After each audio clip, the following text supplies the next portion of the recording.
The earthquakes that rocked Syria last week have left numerous children scared.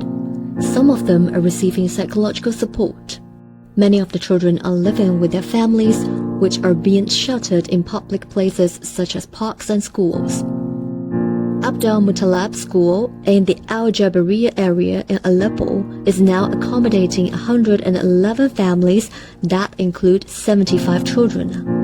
The UN Children's Fund is offering psychological support to the affected kids.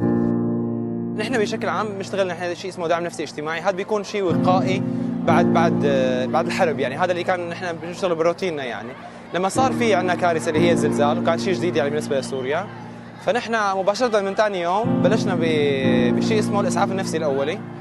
كان في اطلاق في صدمه صراحه، في تروما عند الاطفال واضحه حتى عند الاهالي. بالايام الاولى من الزلزال كان في كثير اطفال عندهم خوف شديد، كان في كثير اطفال خلينا نقول عندهم اخذين زوايا كثير بالغرف اللي قاعدين فيها.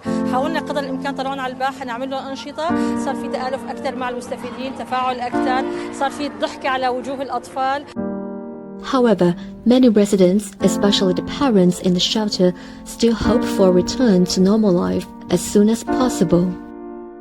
فأولادي عم بيفرغوا طاقتهم هون مع الأولاد التانيين، إنه يعني ما عاد يفكروا بالشيء اللي صار أو راح عن بالهم. فهي نقطة إيجابية الحمد لله. يعني متأملين الأحسن، لأنه هذا مو وضع يعني واحد بيته غير طبعا.